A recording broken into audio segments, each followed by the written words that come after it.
Buenos días. Buenos días. Buenos días, Víctor.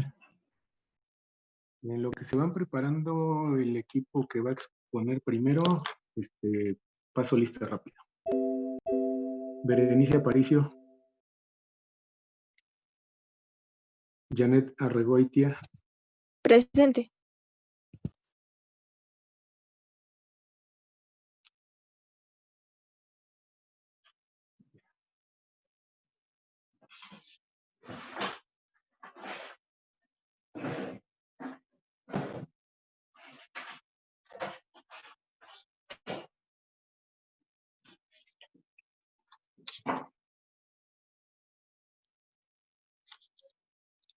Luis Eduardo Bravo.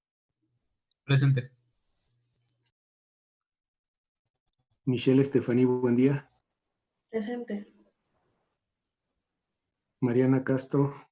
Presente.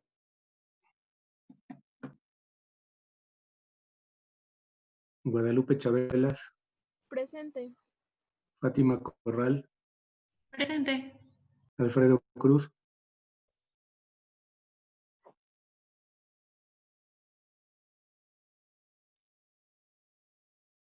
Carla Paola Díaz. Presente. Diana Fuentes.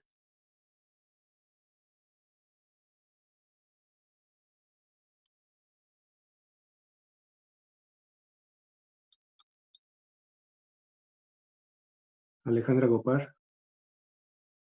Presente. Miguel Ángel Guzmán. Presente.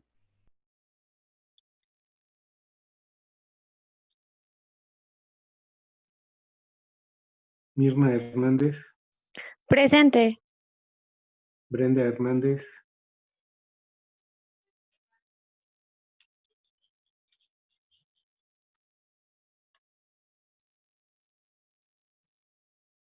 Alan Hernández. Presente. Sergio Juárez. Presente. Pedro Méndez. Presente. Axel Yair Ocampo. Presente. Aranza Pacheco. Presente. Brenda Tamara Pérez. Presente. Israel Rodríguez. Presente. Israel Rosales. Presente. Manuel Emilio Salazar. Presente. Diana Rosa Sánchez. Presente. Jennifer Sandoval. Presente. Brian Terrones. Presente. Héctor Alexis Torres. César Vargas. Presente. María del Rosario Castañeda. Presente. Ok. Profesor, Pues, soy la primera, nada más que tuve problemas con mi micrófono y no le contesté. Aparicio. ok, listo. Gracias. No sé si se haya escuchado mi nombre, pero no. Brenda Hernández, ¿no? Brenda Hernández y Berenice ya están anotadas. ¿Podemos comenzar, por favor?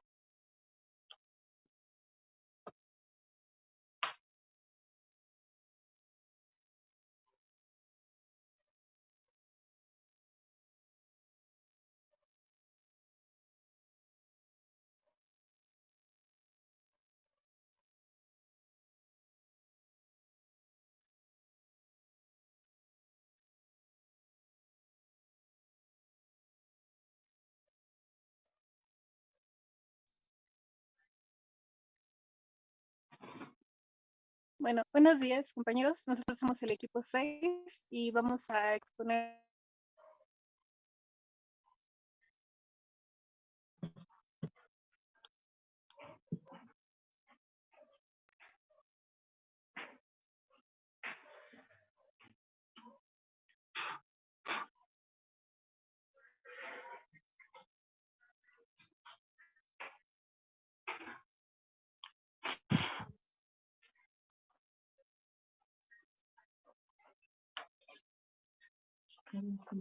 Bueno,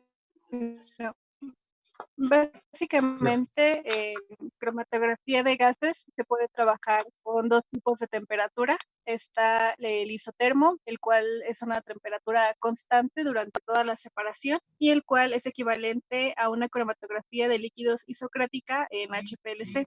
También las temperaturas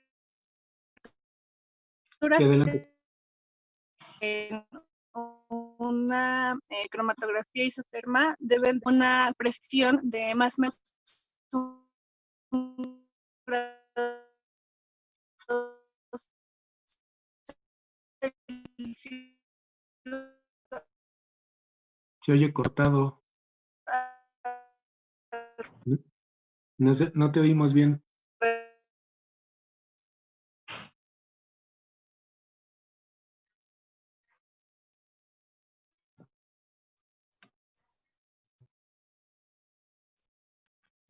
Así.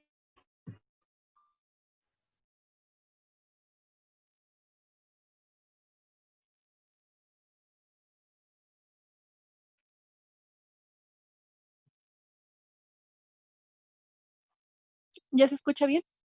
Ahora sí. Disculpe, entonces empiezo de nuevo. Sí, por favor, porque se oía muy cortado. De acuerdo. Bueno, entonces, básicamente en cromatografía se puede trabajar con dos tipos de temperatura, con una temperatura constante durante toda la separación y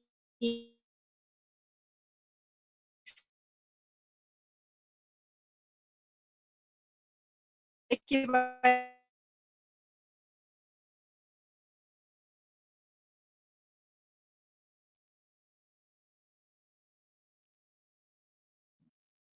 Que no se oye.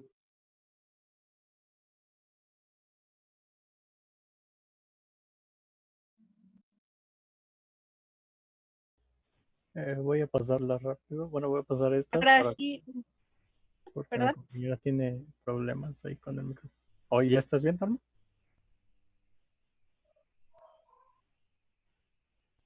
No. Bueno, estaba mencionando que en la cromatografía de gases vamos a tener lo que son dos temperaturas, lo que es el isotermo y la programada. El isotermo, como ahí menciona, es una temperatura constante que vamos a tener durante la separación de las fases. Es equivalente a una cromatografía de lo que son los líquidos isocráticos y las temperaturas deben mantenerse alrededor de la temperatura deseada, que es alrededor de que tengan una precisión de más o menos 1 grado Celsius. Por otro lado, nuestras rampas de temperatura van a tener que aumentar este tipo de temperatura durante la separación y aumentar la presión de vapor para disminuir los tiempos que tengamos en esta retención. Esto va a ser equivalente a una cromatografía de líquidos de gradiente y las temperaturas en este tipo de separaciones deben de mantenerse alrededor de más o menos 2 grados Celsius. La siguiente, por favor. Un poco más explicado esto que estamos diciendo, se podría ver en esta gráfica. La programada, como se puede, bueno, la isoterma, como se puede ver, es constante, como se dice, y es muy lineal, por así decirlo, que es la línea de abajo. Y la programada, que es así como se está viendo, va a ir aumentando progresivamente conforme a las rampas que estamos viendo. Por ejemplo, va constante primero, después empieza a subir, después sigue constante, sube otra vez y luego sigue constante. Esto es con relación al tiempo. Mientras más tiempo, más va a ir subiendo este tipo de temperaturas. La siguiente, por favor. Y ahora, ver, ¿para qué nos...? Perdón, si regresamos al anterior, de favor. El primer escaloncito va a corresponder a la temperatura que le pongamos al inyector. La primera subida de temperatura es el incremento que yo quiero que se dé del inyector a la columna. El segundo escalón es la columna. La segunda subida de temperatura es el cambio de temperatura de columna a inyector. Y el escalón superior es la temperatura del inyector. Yo puedo hacer que el escalón sea tan ancho como yo quiera. Es decir, cuántos minutos va a permanecer el inyector, la columna y el detector en esa temperatura. Y la inclinación de la rampa también yo la puedo modificar a voluntad, porque también yo en minutos, como ve la escala inferior, yo le digo cuántos minutos va a tardar en subir los X grados de cambio que yo establecí de el inyector a la columna, de la columna al detector. Ahora, la rampa no termina ahí. Cuando ya tenemos el último escalón y terminó la corrida analítica y tengo el cromatograma, lo tengo que regresar a condiciones iniciales. Entonces, en el punto final del detector, lo que debe de haber es un tiempo de enfriamiento. Entonces lo programo que baje a temperatura ambiente, por ejemplo, de 150 grados, por dar un ejemplo, a 25 grados, perdón, y yo establezco cuánto tiempo, y ahora sí ahí cierro la estructura de la rampa de calentamiento. No sé si queda claro.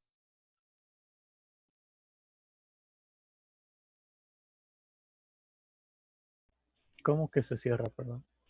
O sea, ya no dejo de aplicar los cambios. Dejo de aplicar la rampa, regreso a condiciones iniciales y puedo inyectar la segunda muestra. Porque si no le pongo temperatura de enfriamiento y condiciones iniciales, pues se queda con la temperatura superior. Y entonces es como si hiciera una isoterma. Entonces, para que la rampa funcione, diseño los escalones, diseño las subidas de temperatura, llego al máximo de temperatura y tengo que enfriar. Entonces, en el último punto yo le digo al detector, de los grados que tenga, 180. Necesito que te bajes a 25 grados centígrados, pero obviamente está muy caliente. El horno tiene un ventilador, que es el que va a hacer el enfriamiento. Entonces yo le digo, de 180 a 25 grados, pues, tárdate 4 minutos. Y en ese lapso de tiempo, cuando yo lea las carátulas de la rampa de temperatura, deberá de decir 25 grados. Cuando dice 25 grados, yo puedo meter o la repetición de esa muestra o una segunda muestra diferente y va a repetir el proceso. Ir subiendo de acuerdo a los grados centígrados, de acuerdo a los tiempos, llegará a 180, se volverá a enfriar a 25, pasando esos 4 minutos, y así n veces, mientras yo no modifique el diseño de la rampa de calentamiento o temperatura programada. ¿Sí está claro? Sí. Ok, podemos seguir. Gracias. Ok, la siguiente, por favor. Gracias. Bueno, y ahora, el porqué de estas rampas de temperatura? Cuando el tiempo de retención se incrementa, lo que es el ancho de pico aumenta y la altura de estos picos va a disminuir, haciéndose un poco más difícil lo que es la determinación de componentes que diluyen al final de un análisis. Dado que la solubilidad de un gas es un líquido, este va a disminuir cuando se aumenta la temperatura. Se puede disminuir también lo que es el tiempo de retención, aumentando la temperatura de la columna. Y como ahí podemos ver en los cromatogramas, por ejemplo, la temperatura va a tener un aumento cuando es la separación isotérmica de los hidrocarburos, y se puede ver que va a ir un poco más constante, por así decirlo. Van a tener los picos más arriba. Y en la derecha, en las separaciones con la cromatografía de gases, que sería con la temperatura programada, va a ir, así como vemos en la imagen, va a ir un poco más arriba, va a llegar a un punto máximo y después ya cuando lleguemos a ese punto máximo va a empezar a bajar conforme a lo que es la temperatura y el tiempo, así como nos estaba explicando el profesor, que va a ir bajando escalonadamente. Entonces el tiempo de retención va a aumentar, la anchura del pico va a aumentar, pero la altura va a disminuir. Y en el otro caso contrario, la temperatura va a aumentar, la solubilidad del gas va a disminuir, la temperatura, como dijimos, va a aumentar y el tiempo de retención va a disminuir. Y si observan los dibujitos, en el primer cromatograma, los 13 primeros, a excepción del 7, digamos, suben, pero se cortan. Nunca les veo el pico. Nunca les veo el vértice. Sí los identifica, pero siguió subiendo y salió de escala. Si el instrumento tiene un buen detector y un buen integrador, te va a dar los cálculos y te los da correcto. Pero el esquema se ve horrible. Y el 14 se ve que se enchueca a la derecha, el 15 está muy chaparrito y muy ancho, y ya no veo los demás. Eso en isotérmico.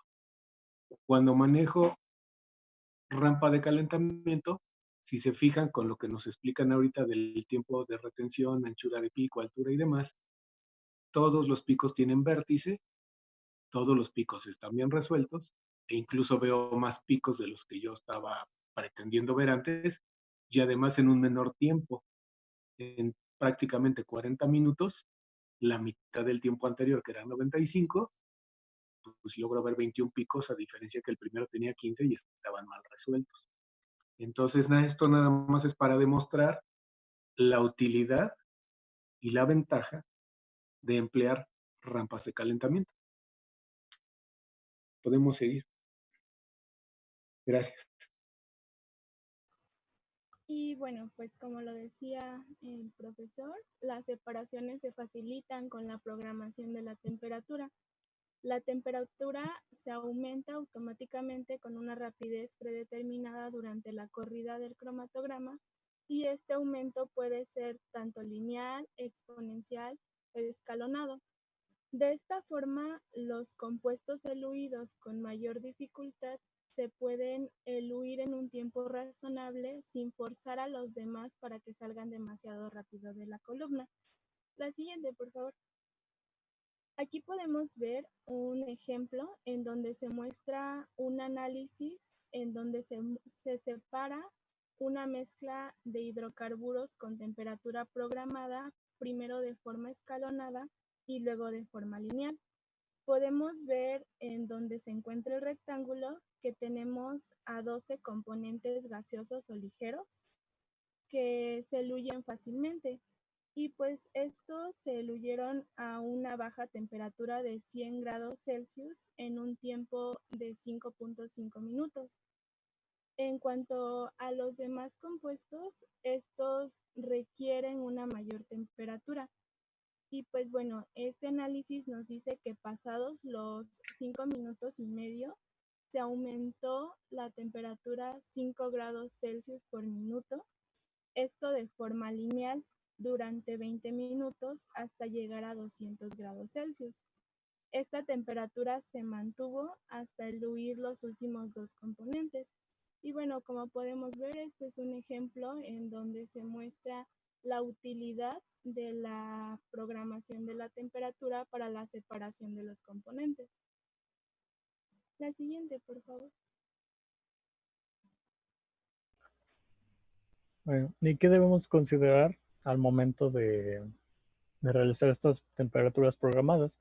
Debemos de considerar lo que son la solubilidad de los compuestos, más específicamente las variaciones de los solutos que van a tener en los solutos, su volatilidad, que también pueden tener algunos cambios en el proceso, su estabilidad, los cambios de flujo que pueden llegar a tener y la estabilidad de lo que es la fase estacionaria. Y ahora, ¿cómo podemos crear un programa? Bueno, con estos tres pasos que también debemos de tomar en cuenta, sería determinar la temperatura inicial y el tiempo basado en la mejor separación posible de los primeros componentes, o sea, de los componentes que vayamos a poner como fase estacionaria y de lo que querramos separar. Determinar la temperatura final y el tiempo basado en la mejor separación posible de los últimos componentes y establecer la rampa para los componentes intermedios. La rampa para irla, como mencionábamos, la primera rampa para ir tomando el tiempo, la segunda para que se vaya manteniendo constante y ya para que tengamos los picos bien definidos como estábamos viendo como en las gráficas anteriores. Eso.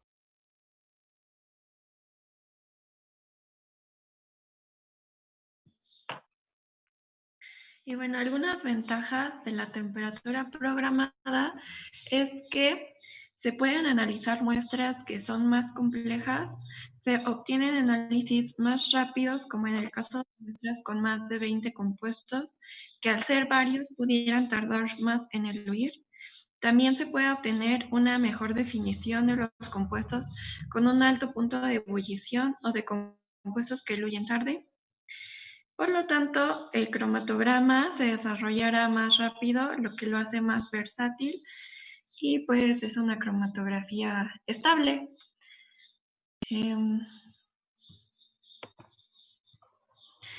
Como ya había mencionado el profesor, hay principalmente 3 zonas calientes en la cromatografía de gases.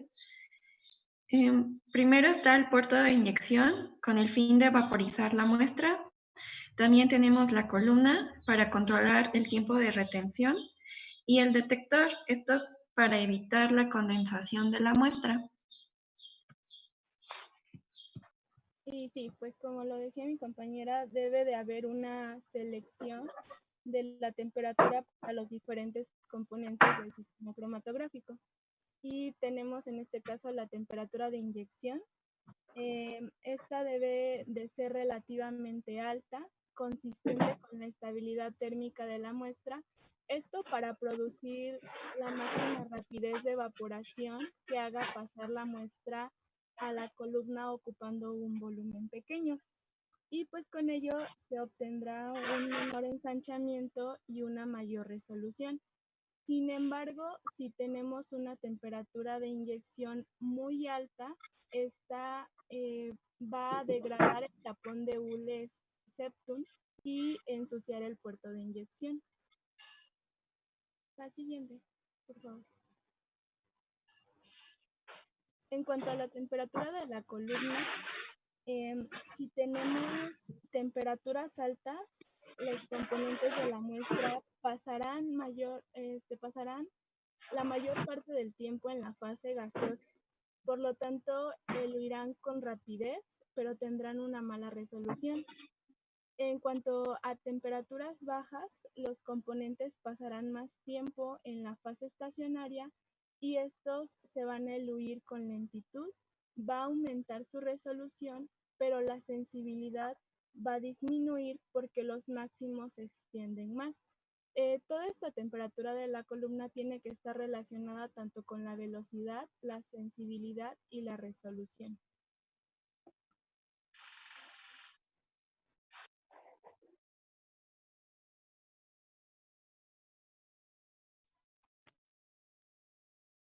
Ya vimos la temperatura importante que para que nuestro trabajo preciso debe poder regularse a las décimas de grado. Es por ello que la columna se introduce en un horno a una temperatura controlada y bueno, la función de este horno es de mantener, controlar y modificar la temperatura de la separación cromatográfica en caso de que se trabaje con una rampa de calentamiento. Esto debe ser logrado y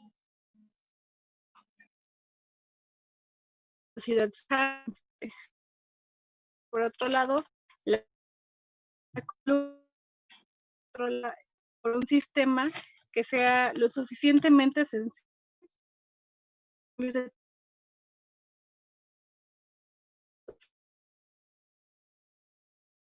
y que sea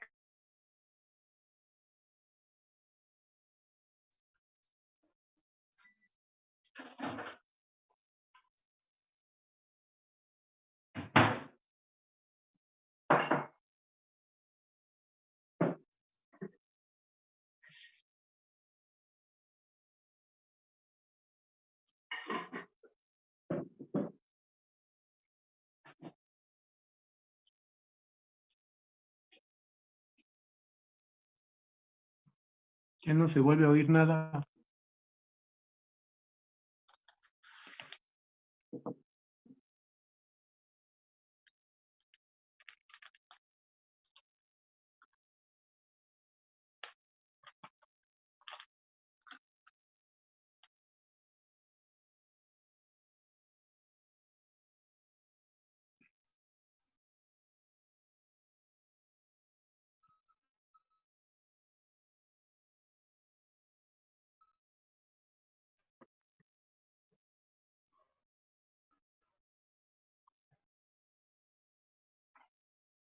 Ya no se escucha nada.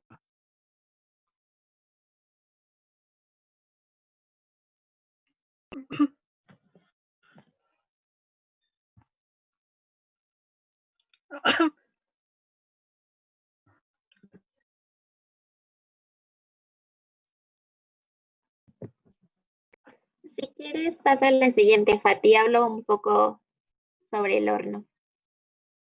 Bueno, como vemos, la temperatura de la columna es una variable importante que se debe controlar en unas pocas décimas de grado para un trabajo preciso. Por lo tanto, la columna normalmente se aloja en un horno con la temperatura regulada. La temperatura óptima de una columna depende del punto de ebullición de la muestra y del grado de separación requerido.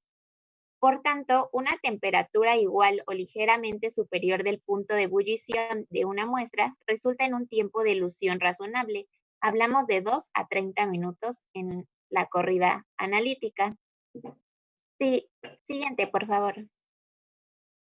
Sin embargo, para muestras con punto de ebullición que se encuentra en un intervalo amplio, a menudo es deseable utilizar una programación de temperatura, en la cual la temperatura es incrementada continua o paulatinamente conforme procede la separación.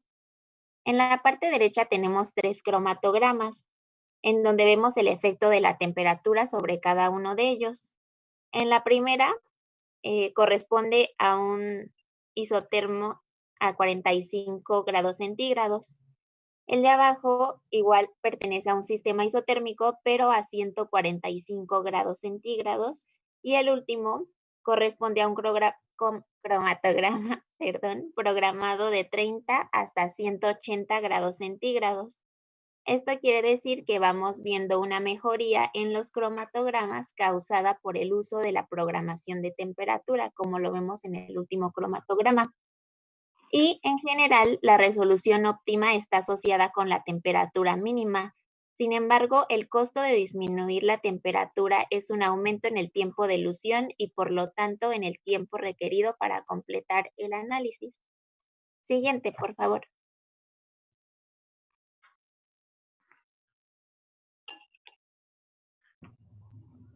Bueno, y para finalizar, el detector debe ser, bueno, la temperatura del detector debe ser suficientemente alta para evitar la condensación de los componentes de la muestra. Pero hay que tener especial cuidado en el caso del detector de conductividad térmica, o también conocido como detector de hilo caliente, ya que al aumentar la temperatura disminuirá su sensibilidad. Y bueno, como conclusión, podemos decir que la programación de temperatura programada irá aumentando de menor a mayor la temperatura, esto con el fin de acelerar la separación, donde los compuestos que se diluyen con facilidad se resuelven mejor a menores temperaturas, mientras que los solutos más difíciles de diluir se diluyen más rápido al aumentar la temperatura.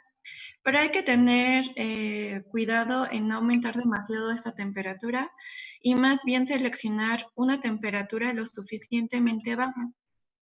Esto con la finalidad de tener una mejor separación, ya que al aumentar la temperatura, el comportamiento de dos compuestos en una columna cromatográfica de gases será más parecido. Entonces no habría una separación, suficiente separación, sí. Y con eso acaba nuestra exposición. Muy bien. Nada más hay que tener cuidado como complemento que las temperaturas de cualquiera de estos 3 puntos de la rampa, las tengo que vigilar respecto al analito que sea más termolábil. Es decir, que si tengo un analito que se va a descomponer a los 180 grados, no puedo usar esa como máxima temperatura, porque cuando llegara yo a ella, pues lo destruyo. Entonces, repito, si hay un analito sensible a 180 grados, lo más probable es que mi tope de temperatura máxima vaya a ser 150 o 160 grados. Para que con el faltante yo le doy una protección térmica al analito más sensible y evito destruirlo. Ahora, la otra situación para seleccionar los rangos de temperatura es ¿y cuántos componentes tengo mezclados en la muestra? Problema. Porque entre más componentes tenga, me conviene una rampa más amplia, es decir, que dure más minutos, pero además que sea más alta también en los cambios térmicos y logro resolver mayor número de picos. Entonces, el establecer o no la rampa, que ya vimos que es más ventajosa que no usarla, me la dan dos cosas. El número de analitos contenidos en una muestra, es decir, lo complejo de la propia muestra, y la termosensibilidad del analito más volátil. Ya teniendo eso, pues ya que si dura 20 minutos, pues es ideal, que si dura 30, que si dura 45, pues yo tengo que ver cómo le hago porque dependerá ahora de cuántas repeticiones tenga que hacer. Si tarda media hora y tengo que hacer 5 puntos de una curva de calibración, nada más para hacer la curva de calibración me llevé 2 horas y media. Todavía no leo muestra. Los 30 minutos es un tiempo muy largo, pero depende qué querramos hacer. No sé si me expliqué lo suficiente.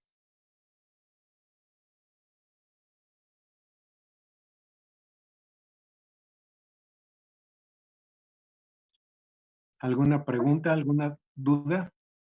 Sí, profe. ¿Y qué rango de temperatura se pueden utilizar en las rampas de calentamiento? El que tú quieras. Bueno, el que tú quieras entre comillas, Ajá, porque sí, también dentro de qué, o sea, ¿cuál sería como la mínima y cuál sería mi máximo? la mínima normalmente es tantito arriba de la temperatura ambiente.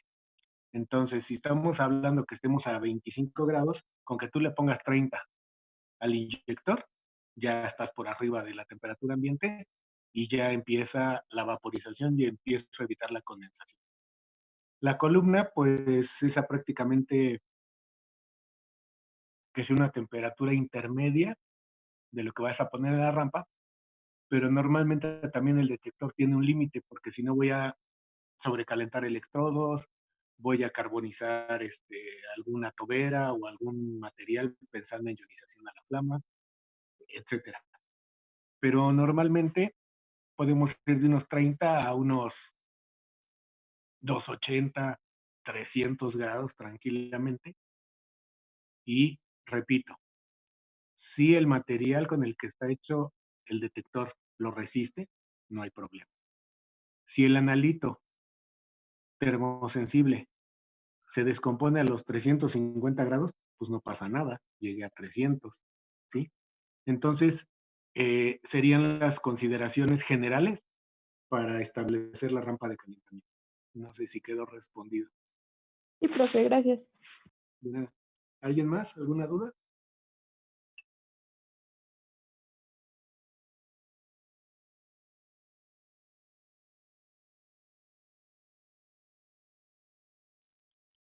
La rampa de calentamiento yo la programo en el panel de control del cromatógrafo.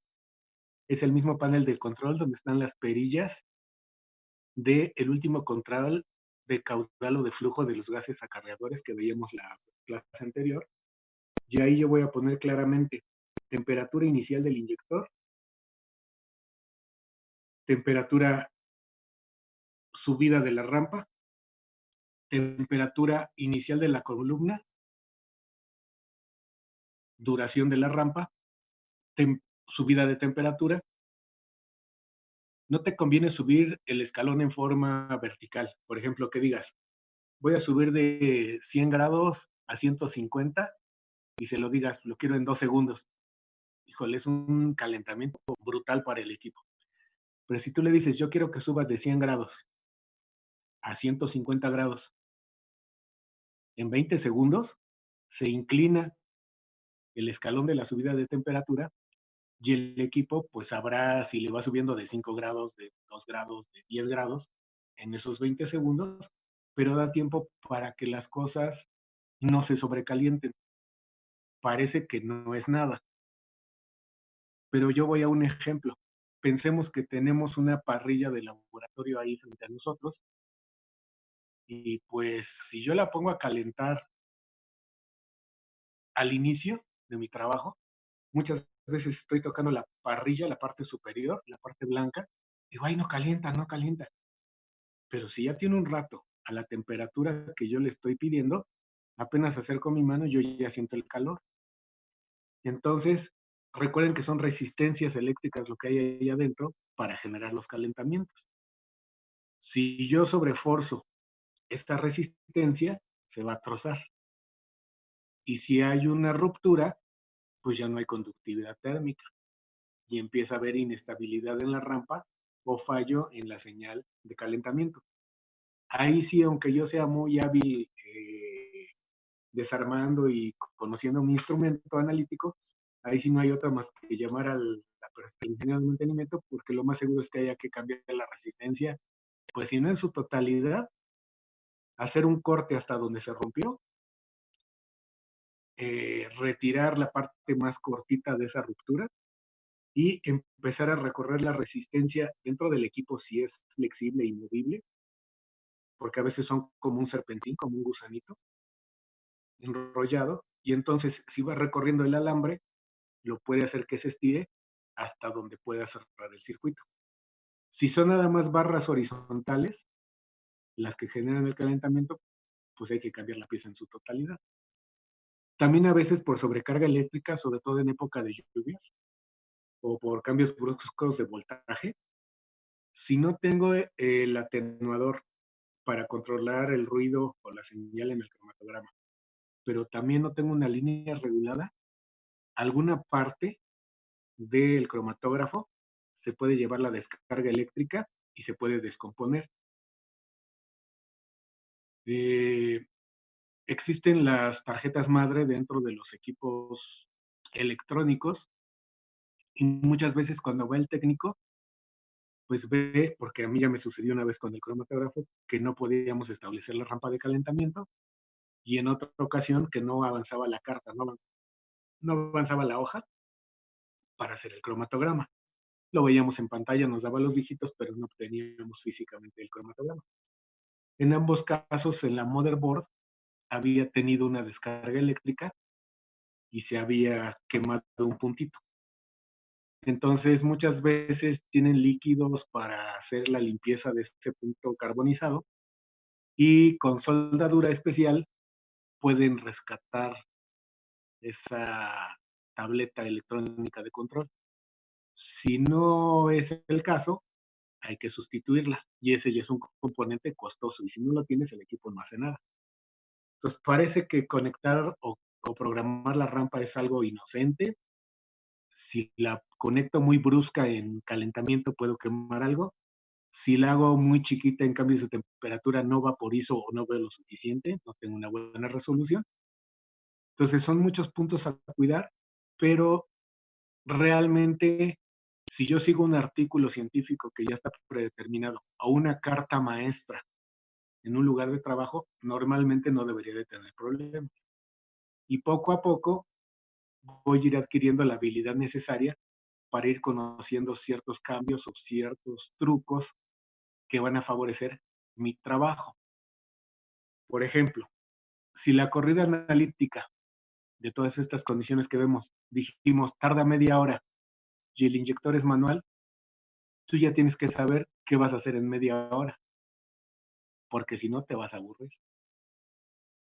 Pero si, por ejemplo, tienes tu gradilla con los tubos ordenados, en el inter de la media hora vas a filtrar la segunda muestra, la vas a etiquetar, vas a llenar datos en tu bitácora, vas a atender tu celular. Ok, pero sabes que tienes media hora para hacer todo eso, incluso si tienes que ir al baño, también.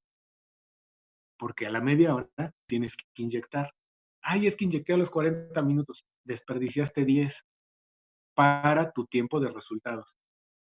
Para el cromatógrafo, a lo mejor esos 10 minutos le sirvió. ¿Por qué? Porque son 10 minutos donde está pasando fase móvil, que es el gas acarreador, y está diluyendo trazas que pudieran haber quedado de la muestra, de X muestras anteriores. También puede haber picos fantasma, también puede haber saturación de los detectores. O sea, lo mismo que hemos visto en cromatografía de gases, de líquidos, perdón, nada más ahora cuidando las temperaturas, la termolabilidad y las condiciones de pureza de los gases portadores.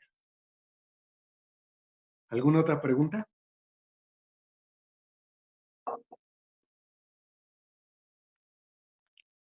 Si no es así, pues está bastante descrito. Si no hay preguntas, podemos pasar a que se comience a preparar el siguiente equipo, por favor.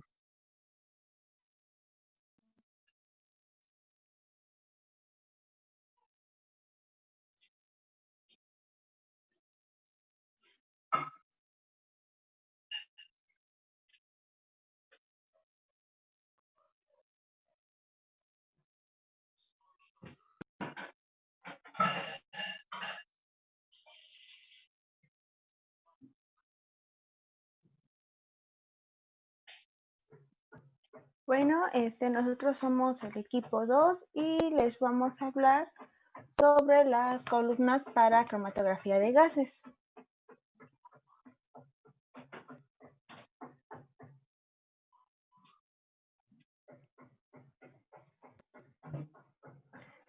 Las columnas cromatográficas se han utilizado desde los años 50, pero la primera columna utilizada fue una de relleno, la cual la ocuparon James y Martin.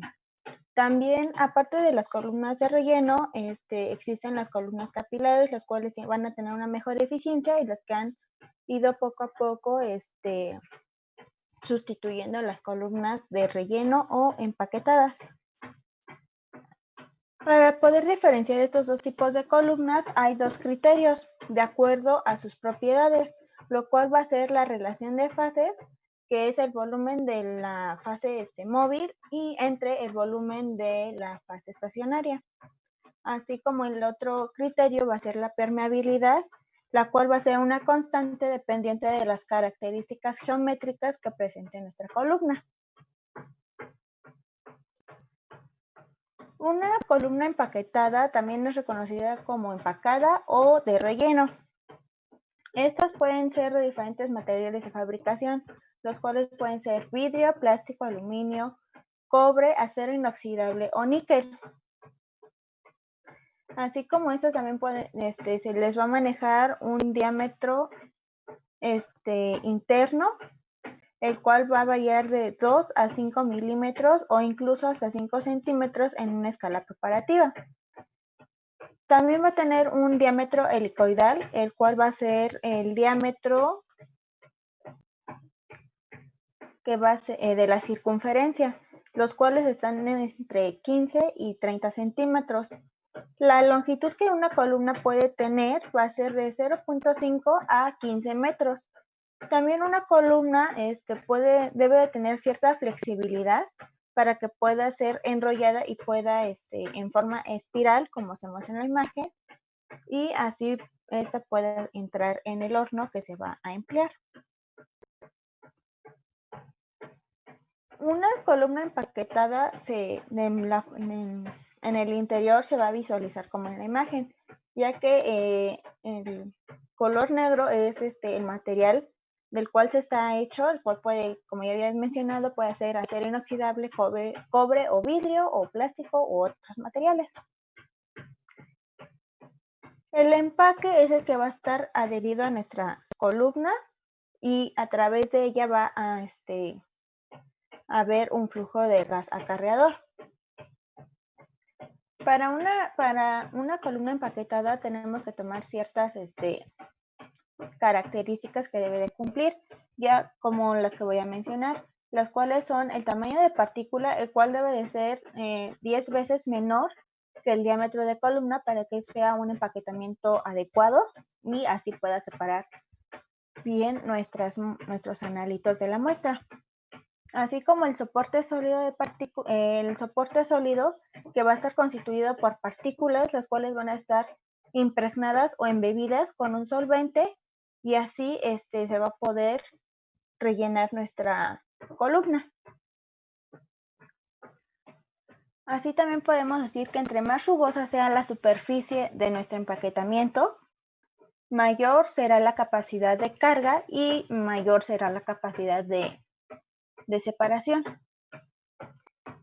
El uso de nuestras columnas empaquetadas normalmente se usan para cromatografía de gas sólido y esto se emplea para separaciones de gas natural, refinería, alcoholes, aldehídos volátiles y otros. La eficacia de nuestra columna va a estar limitada por la caída de la presión del gas portador entre la cabeza y la salida de la columna. Es decir, de acuerdo al flujo que vaya a mantenerse durante todo el recorrido de la columna. La preparación que vamos a realizar a nuestras columnas se va a basar en 7 pasos. El primero va a constar en empezar la fase estacionaria y tenerla que disolver en un líquido volátil. Al ya tenerla disuelta, se va a adicionar al material de soporte, el cual debe de estar, debe de ser fino y tamizado. Después de esto, de que ya se mezclan ambas, el paso posterior va a ser mezclar ambos componentes hasta obtener una pasta fluida. Esto debe de ser bien mezclado para que no hayan poros a la hora de hacerle el empaquetamiento o el relleno. El siguiente paso es evaporar el disolvente que quede en exceso en baño María y debe estar agitándose continuamente para que después de esto nos quede una mezcla con una textura de pasta y esta mezcla se va a introducir en la columna, la cual debe estar previamente muy limpia y seca y se debe de ir rellenando nuestra columna y tener la certeza de que vaya quedando empaquetada fuertemente. Después de esto tenemos que envejecer la columna, es decir, tenemos que calentarla en un horno a la temperatura máxima de trabajo a la cual se va a emplear para que se vaya como que secando y adheriendo y quedando más empaquetada. Por último, nuestra columna se va a tener que purgar con el gas portador durante 24 horas, pero esta purga no se tiene que realizar cuando esté conectada a los al detector o a los detectores para que no haya un daño. Las consideraciones para la elección de una columna va a depender de la fase estacionaria, es decir, de la naturaleza y la polaridad que se vaya a emplear como material. En la polaridad tenemos que llevar a cabo la regla de que lo polar disuelve a lo polar y lo no polar a lo no polar. En cuanto a cuando tenemos una fase estacionaria polar, nuestra ilusión va a ser de acuerdo a su volatilidad, es decir, va a ir dependiendo de su grado de ebullición de cada uno de nuestros componentes. En el caso de que tengamos una fase estacionaria polar, nuestra separación va a ser de acuerdo a su momento dipolar y en el que va a poder tener la interacción con nuestra fase estacionaria y también de acuerdo a la fuerza que va a tener con para quedar retenido. Otra consideración son las dimensiones que pueda tener nuestra columna, como longitud, diámetro interno y también el diámetro helicoidal, ya que si no son las adecuadas, puede bajar la eficiencia y el rendimiento de nuestra columna. Y por último, el grosor de la fase estacionaria.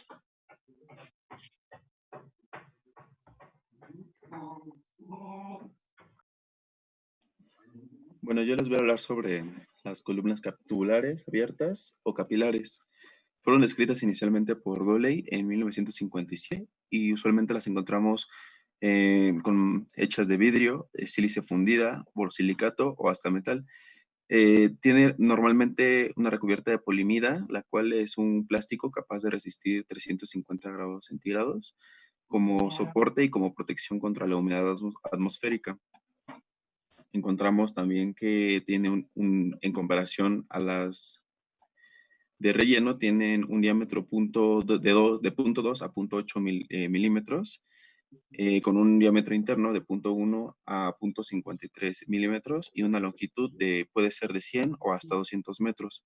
En la imagen podemos ver pues el dibujito de una columna, la cual nos señala la pared exterior de la columna, el diámetro interno y la fase estacionaria, la cual puede tener un grosor de 0.1 hasta 5 micrómetros. Tenemos en la imagen de abajo la señalización de lo que es la polimida, el plástico recubierto, el cual pues es el color gris, es el que está en el área externa de la columna.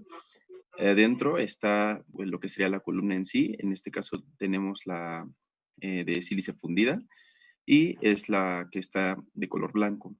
Y dentro de esta, en las paredes internas de la columna, tendríamos la fase estacionaria. Y bueno, según sea la forma en que se dispone la fase estacionaria sobre la pared interna del tubo, la columna, se distinguen los tipos de columna. Tenemos aquí la W-cut, la plot y la Scott. La siguiente, por favor.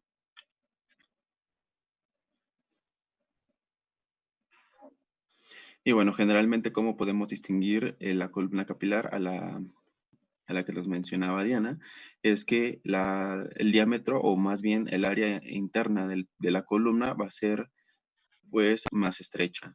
Entonces tenemos en la primera imagen de la izquierda la clásica, por así decirlo. Tenemos una columna con un diámetro interno mucho mayor a las siguientes, que es la capilar de capa porosa y la capilar abierta.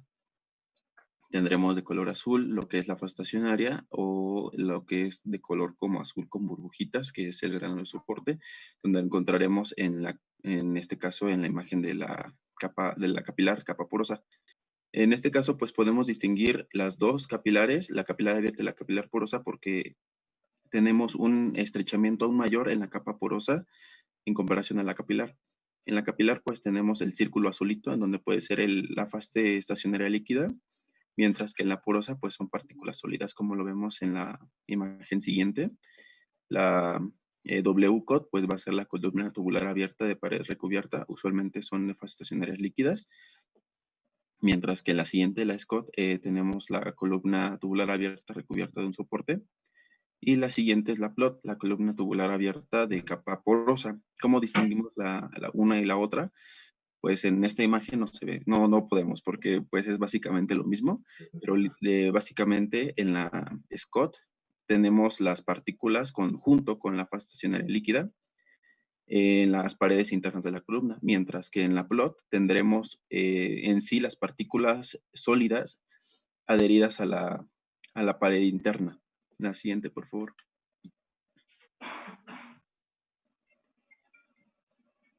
Generalmente tenemos entonces que la W-cut se caracterizan por estar recubiertas en su interior por una película de fase estacionaria líquida de un grosor de, como lo vimos en la diapositiva en la primera, de 0.1 a 0.5 micrómetros.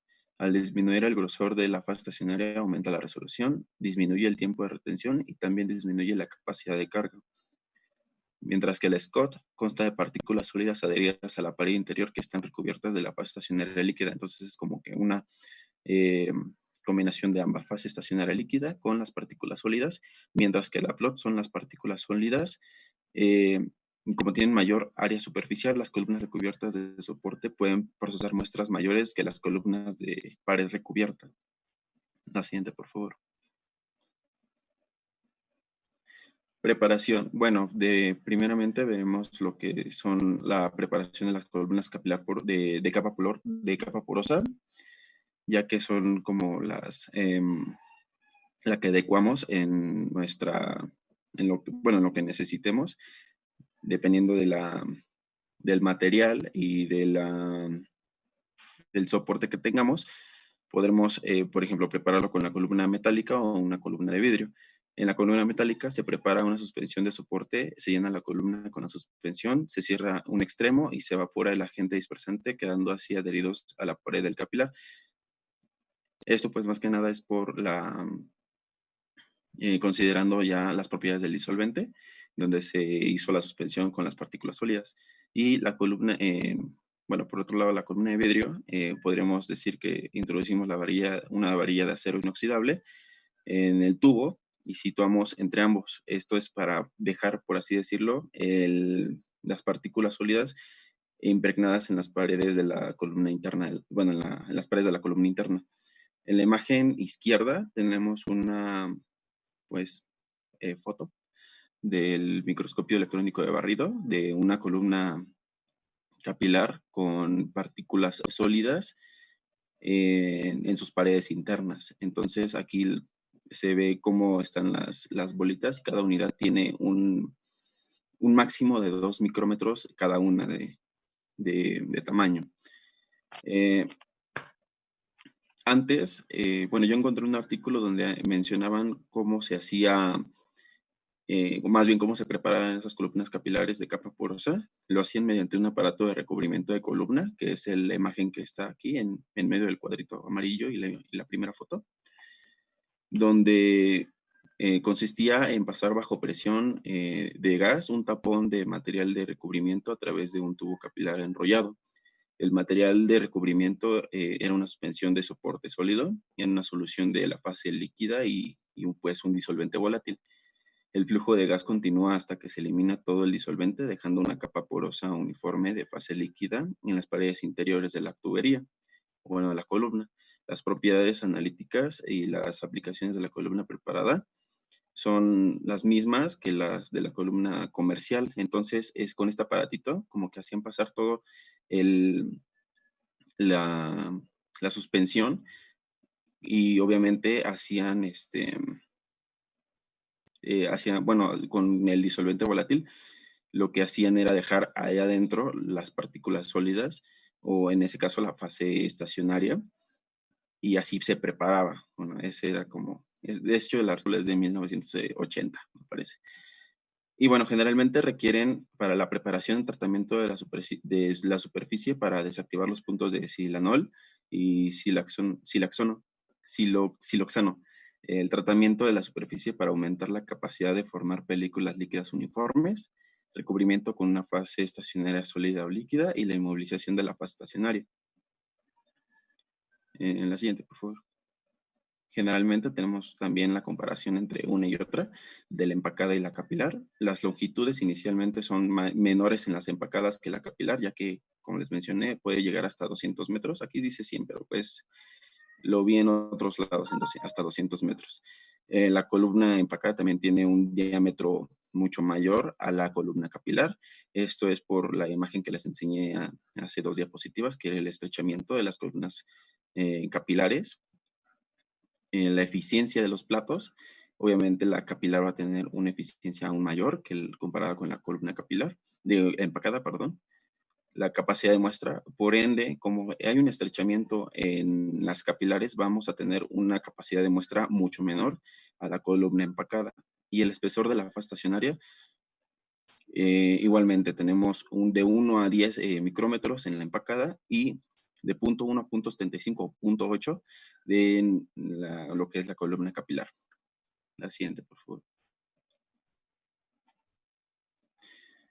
Bueno, pues, ¿qué tenemos entonces en las capilares? Pues tenemos mayor sensibilidad que las columnas empaquetadas, aunque tienen menor capacidad de muestra, como lo habíamos comentado anteriormente. Tienen una mayor resolución y permiten mayor rapidez de análisis. Son entre las más ampliamente utilizadas debido a la gran eficacia de separación que proporcionan. Como lo mencionamos igual anteriormente, tenemos una elevada eficacia de platos teóricos más elevados que en comparado con la empacada. Y también tenemos tipos de columnas, pero esto ya son dependiendo del diámetro interno que tengan cada una. Por ejemplo, tenemos de como habíamos dicho, de 0.8 milímetros hasta 0.1 milímetros. Es un como de denominaciones por únicamente el tamaño del diámetro interno, pero esto no es como que, bueno, sí se maneja, pero yo lo busqué en varios libros y pues solamente lo vi en uno, entonces es considerable, pero pues no es forzoso. La siguiente, no es indispensable. Así es. En este caso tenemos un ejemplo creo que es algo similar a lo que vimos en la presentación anterior.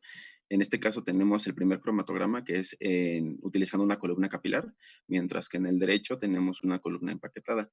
Como vemos, la diferencia del ancho de las bandas está muy señalizado y también los picos están muy altos. En este caso se usaron, bueno, se encuentra más detallado en lo que es, o más deseable en lo que es en el uso de la columna capilar que la empacada. Esto bien es por lo mismo del estrechamiento de la columna, hace que sea de igualmente más rápido, como lo vemos aquí, que es de 0 a 12 minutos, mientras que en la columna empacada tenemos hasta 45 minutos. Y pues bandas más anchas. La siguiente, por favor. Bueno, procedimiento de limpieza, es indispensable pues considerarlo. Encontré teóricamente que tenemos que llenar el tubo con una disolución diluida de la fase estacionaria en un disolvente volátil. Cerramos el extremo e introducimos en la estufa a temperatura superior al punto de ebullición del solvente. La fase quedará depositada sobre la pared del capilar. De igual manera, tengo otra forma más automatizada de lo que es la reacondicionación, o no sé cómo se diga, el recondicionamiento de las columnas. Y es el video, no sé si se puede reproducir.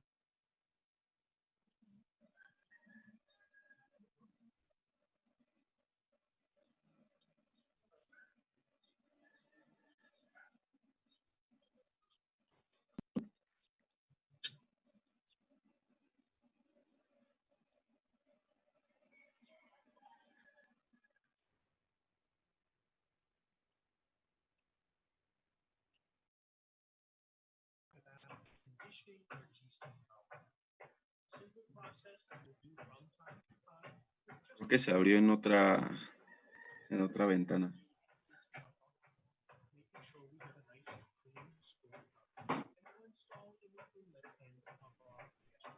¿Ya?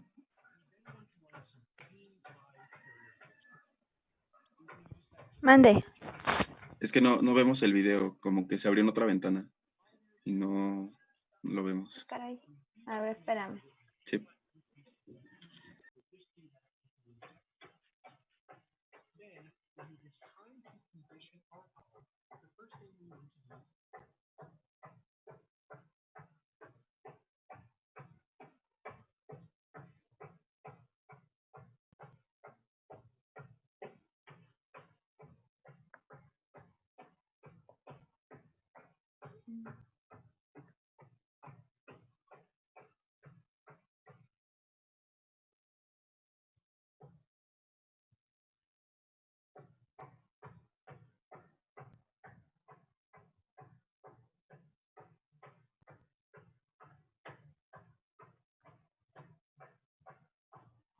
¿Ya se ve? ¿Sí se ve? Sí, se ve. Sí, ya está.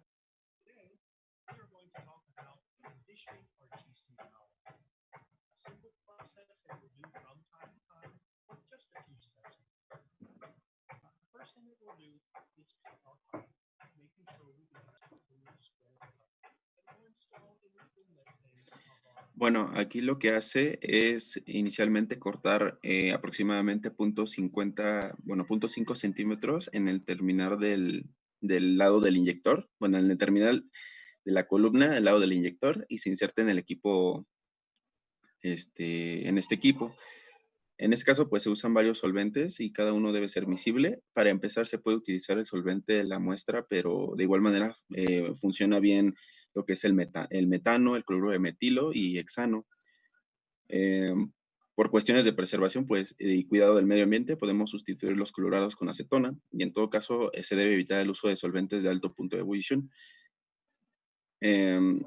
Tenemos un equipo de enjuague porque primeramente es a base del flujo de gas, pero pues tendremos también el equipo de enjuague, el cual se conecta a la fuente de gas, puede ser de helio o nitrógeno molecular, y el otro extremo a la columna. El solvente se introduce en el vial y se aumenta la presión para que finalmente se deje correr el gas portador con el horno a cierta temperatura de acuerdo a las especificaciones de la columna, entre 1 y 4 horas y pues al final tendremos la columna recondicionada o lavada, por así decirlo. Sí, porque son tan delgaditas que solamente pasando caudal por su interior, bajo ciertas condiciones de fuerza, vamos a lograr lavar, enjuagar o desincrustar cosas. En caso de que siga el taponamiento, se vale hacer lo mismo que hacíamos en el HPLC, invertir las posiciones, la parte de la columna que tenías al detector, la pones en el inyector y la que estaba en el inyector al detector, pues con la esperanza de que suelte la suciedad lo más cerquita de la salida y así liberar el taponamiento. Si son capilares o microcapilares las columnas, con una sierrita o con una lija se puede hacer un corte en una de las puntas, se recorre la columna dentro de su cinturoncillo que la contiene enrollada en forma espiral, se lima la punta para que quede perfectamente recta y se recoloca en la posición dentro del horno y se puede volver a trabajar. Yo no puedo rellenar una columna capilar o microcapilar porque obviamente por el mini tamaño del diámetro interno, pues me es imposible hacerlo. Pero si tengo una columna empacada, ahí sí yo puedo manipular picando el orificio del diámetro interno de la columna con una aguja o con un aditamento, picar para pulverizar o aflojar la fase estacionaria, se la puedo extraer y la debo de sustituir por fase estacionaria limpia. Obviamente que no queda igual de empacada, pero pues te permite hacer ciertos análisis. Cada que manipules por alguna razón la que sea la columna, hay que indicar en la bitácora si fue una regeneración de la columna, fue un lavado, con qué se lavó, cuánto tiempo, qué resultado se obtuvo, si le tuve que cortar, cuántos centímetros le corté, cuántas veces le he cortado, porque habrá quien diga, ay, pero en una columna de 100 metros, ¿qué importa si le quité 25?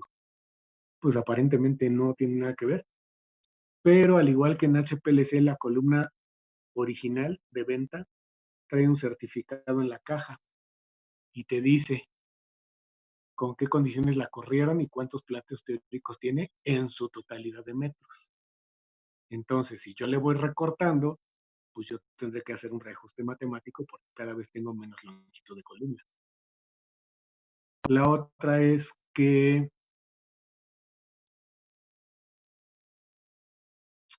por empacarlas mal o por no guardarlas en su caja original, yo las desmonto, las amontono y porque le puse un peso excesivo encima la puedo quebrar. Entonces, pues hay que tener cuidado con la manipulación de la columna, saber qué le estoy haciendo, por qué quiero hacer ese procedimiento, conectar y volver a hacer un intento de corrida analítica, que eso es lo único que te va a decir si quedó o no quedó lo que realizaste para volver a poner en condiciones óptimas la columna. No sé si alguien tenga preguntas, comentarios.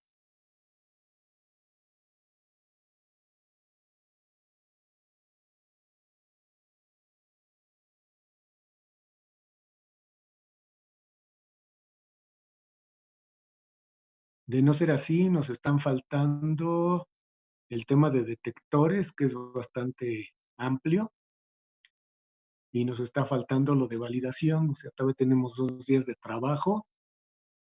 Tiene que haber el tercer parcial en esta semana, todavía no decido si el viernes o el sábado.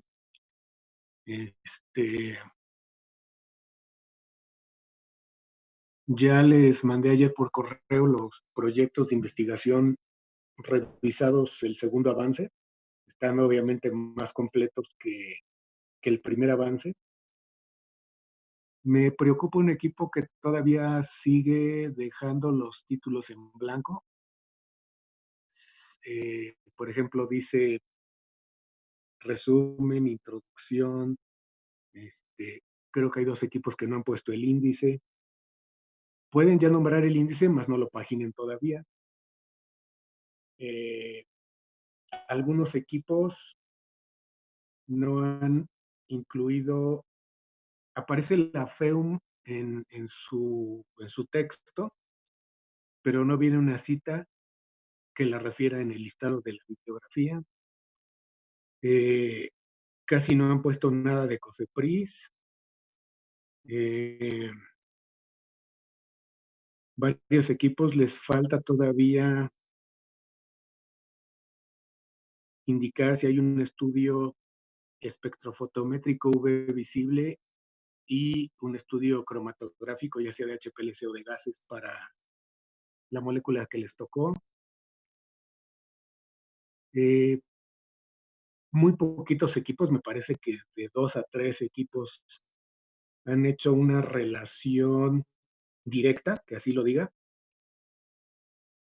que el cuidado o atención de los pacientes con tal molécula para tal enfermedad tiene que ver con X situación.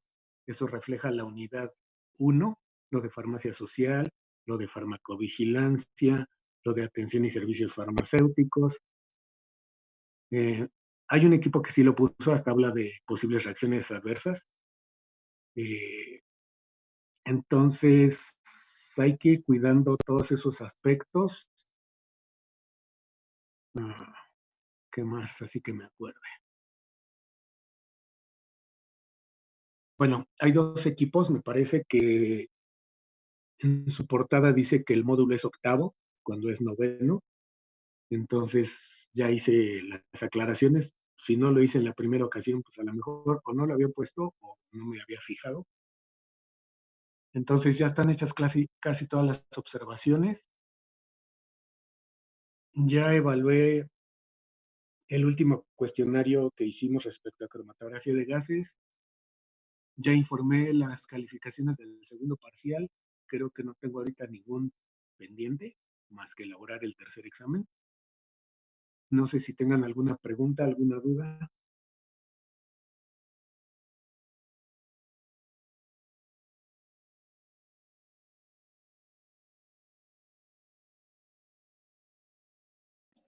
Profesor. ¿Sí? Yo tengo una duda. Bueno, nosotros no hemos terminado de exponer. ¿Nos va a dejar de terminar o ya no? ¿Qué les falta? Nos falta, ¿qué es? Soporte, rellenos. Tipos de relleno y los poros. Bueno, el tamaño de poro. Ah, sí, cierto. No, sí, síganle, perdón. Bueno, como tal voy a hablarles sobre lo que son los soportes y los tipos de relleno o las fases estacionarias que se utilizan. Como tal, los soportes, su función principal va a ser brindar una superficie sobre la cual vamos a depositar una película uniforme de la fase estacionaria para poder pues hacer nuestra corrida cromatográfica. Los soportes deben de reunir ciertas condiciones para que sean óptimos, como tal es presentar una superficie elevada o amplia, para que la fase estacionaria se distribuya de manera uniforme y no queden como plastas en un lado y una capa ligera en otro lado, sino que tiene que ser completamente una capa uniforme y ligera alrededor del soporte. Deben ser porosos con el fin de que la fase estacionaria se adhiera. Deben ser relativamente duros.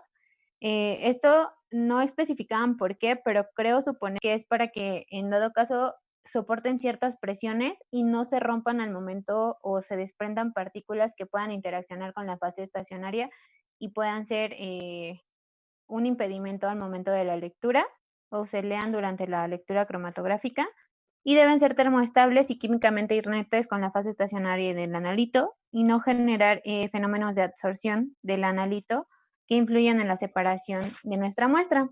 ¿Puedes cambiarle, por favor? Entonces hay tipos de soportes para columnas empaquetadas. Se han utilizado soportes sólidos, inertes de todo tipo. Pueden ser microbolas de vidrio, carbón, metales, sílices, polímeros porosos, pero hasta la fecha los más utilizados son preparados con base de tierras de amotea sintetizadas. Estos se van a someter a distintos tratamientos que pueden ser lavados con ácido, con bases, la silanización de pequeñas cantidades y otro tipo de tratamientos que nos permiten eliminar ciertas como impurezas y tener mayor puntos activos de la superficie del soporte y que puedan interaccionar con nuestra fase estacionaria. ¿Puedes cambiarle, por favor? Bueno, como les dije, los que más se utilizan son los soportes de tierra de amoteas, el cual es un material esponjoso que se prepara con algas unicelulares, que es como los que se muestran en la imagen, el circulito, y tienen una cobertura de sílice. Estas se utilizan principalmente porque permiten la difusión molecular de nuestro analito y pues son los que más se utilizan en esta cromatografía, pero hay distintos tipos. Como pueden ver en la tabla, les puse las propiedades de los soportes y los tipos de soportes que son el P, el A, el G, el W y el 750. Cada uno va a tener un color, un pH, una superficie específica, una densidad y una carga máxima en la fase estacionaria. ¿Puedes cambiarle, por favor?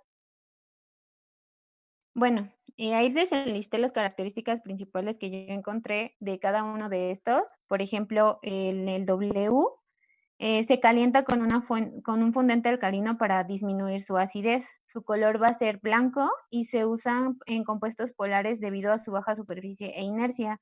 Su superficie puede ir de entre 1 a 3.5 metros cuadrados. El P se utiliza, bueno, es de color un poco rosado. Se hace con ladrillo refractario molido. Es más ácido que el anterior, que el W, y tiende a reaccionar con solutos polares. ¿Esto qué quiere decir? Tiende a retenerlos mucho más y o tiende a generar una reacción dependiendo del grupo funcional que tenga.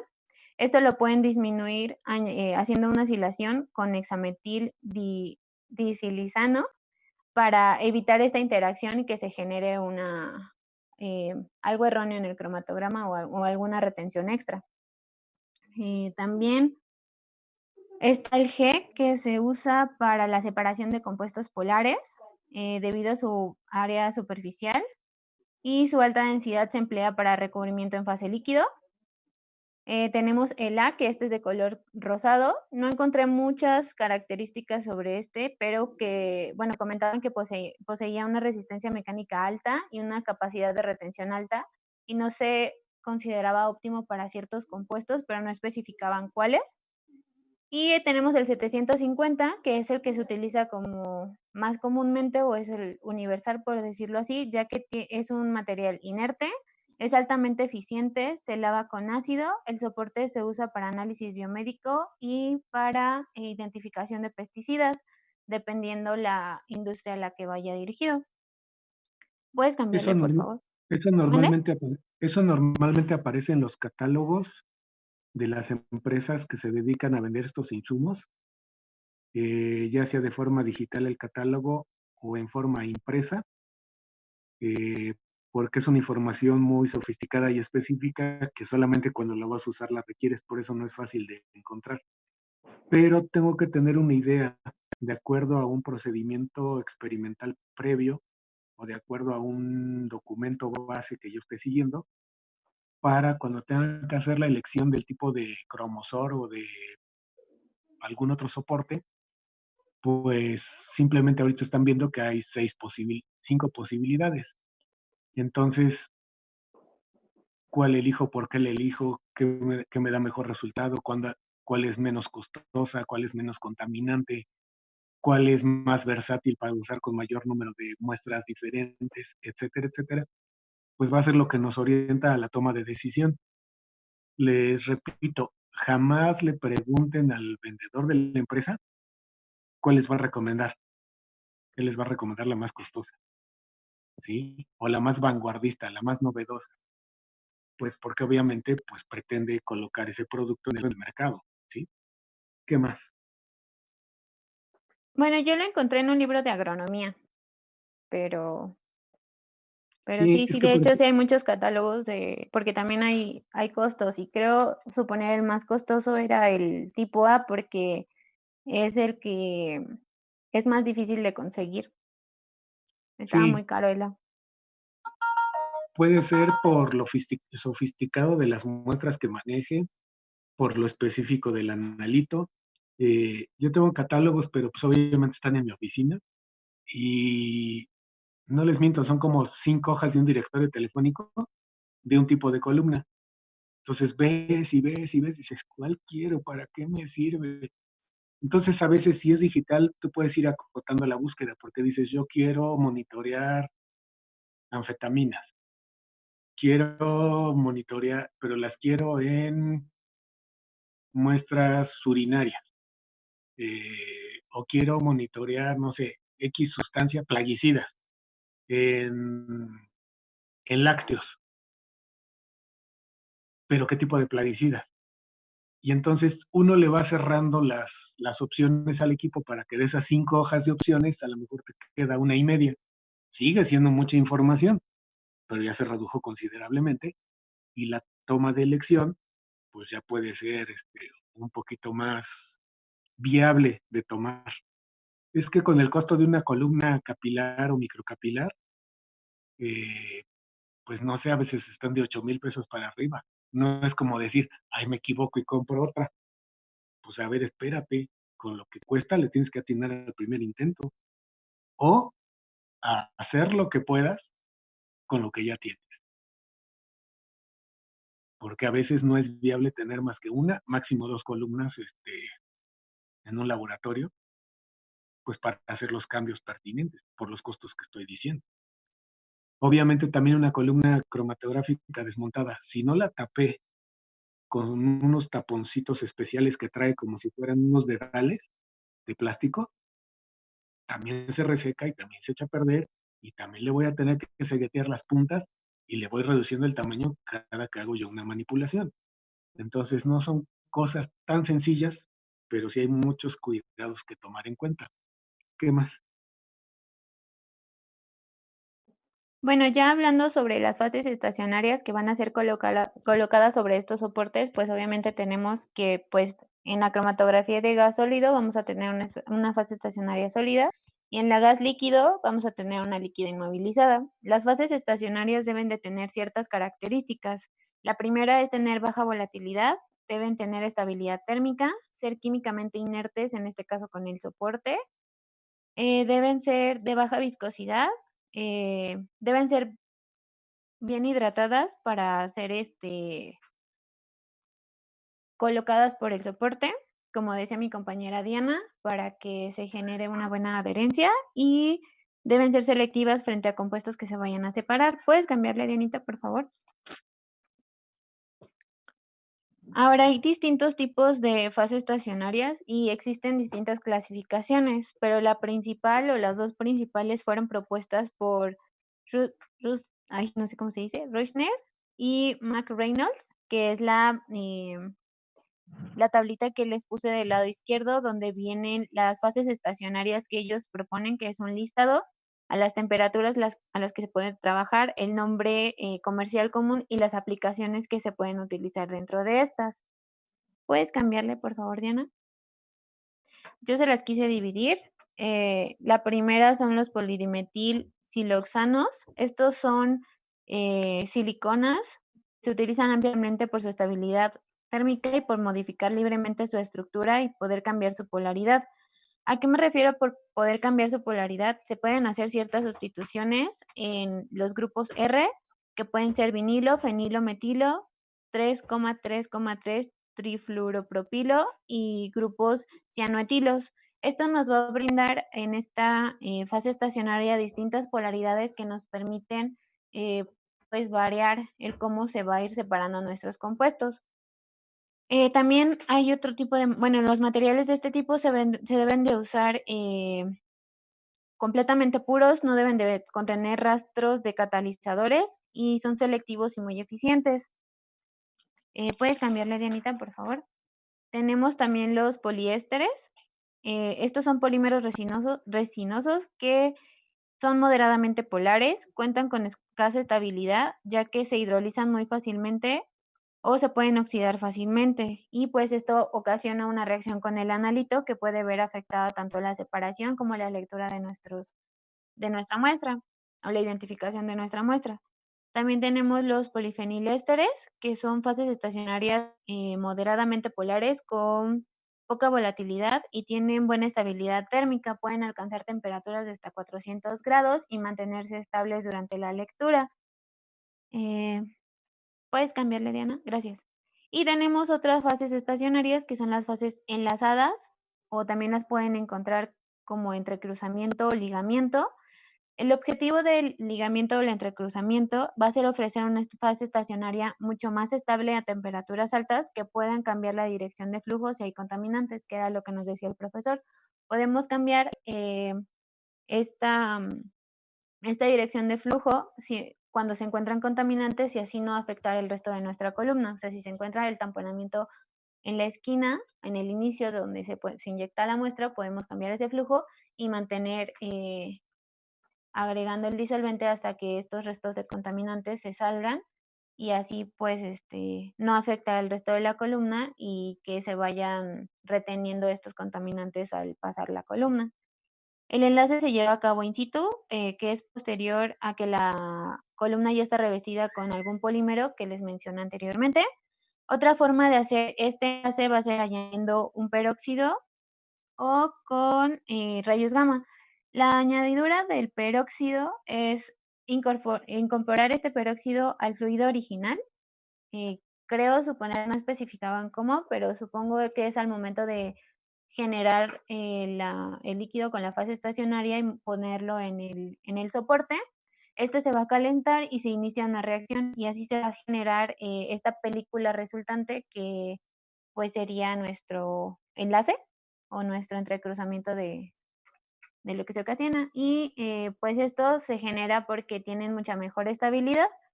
Y pues la otra es, como les dije, con radiación gamma. La película resultante tiene distintos espesores de la fase estacionaria. Entonces, lo que nosotros buscamos es que sea una ligera capa y puede ir entre 0.01 a 5 micrómetros. Las películas gruesas mencionaban que se usan para analitos demasiado volátiles, ya que nos permiten retener mucho más tiempo este analito y que pues se dé mucho mejor la separación y que no solamente sea como ciertos compuestos los que se puedan separar. Y las películas delgadas van a ser propias para especies poco volátiles, que se recomienda un grosor de 0.25 a 0.32 micrómetros. Y pues ya.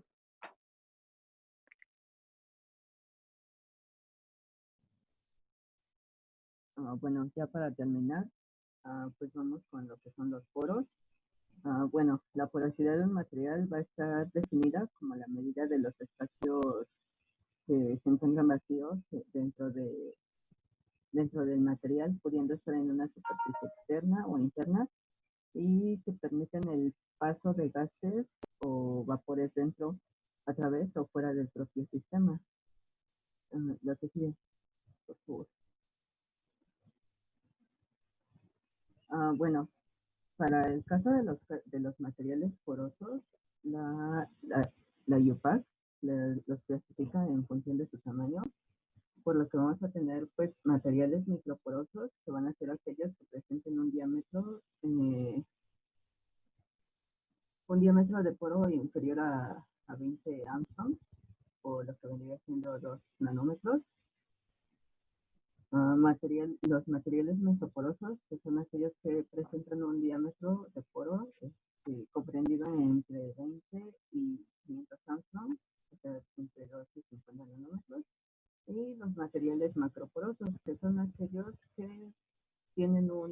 diámetro de poro superior a los 500 angstroms.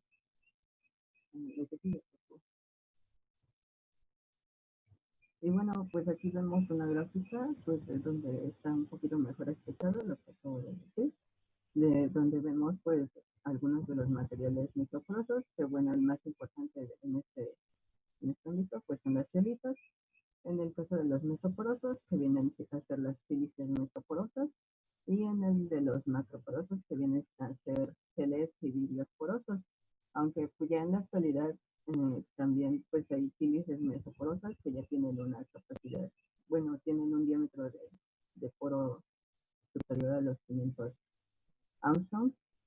Y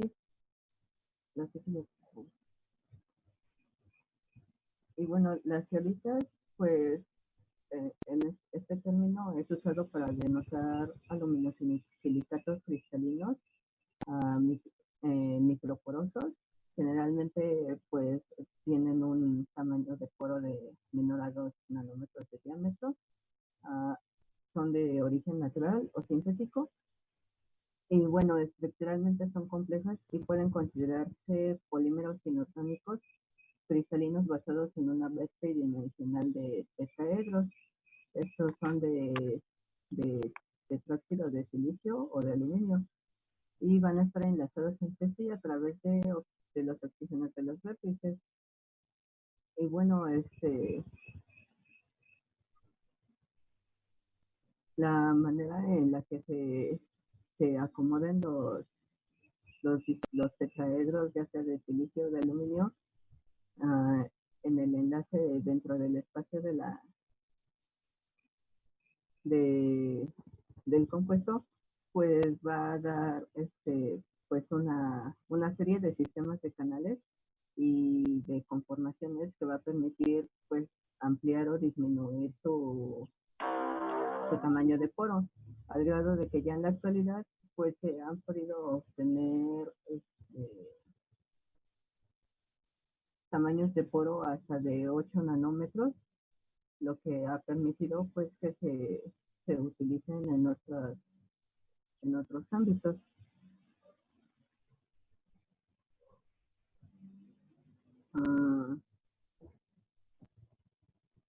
También se han podido obtener pues derivados de las ceolitas en conjunto con fosfatos, siendo aluminofosfatos. También se han obtenido silicoaluminofosfatos y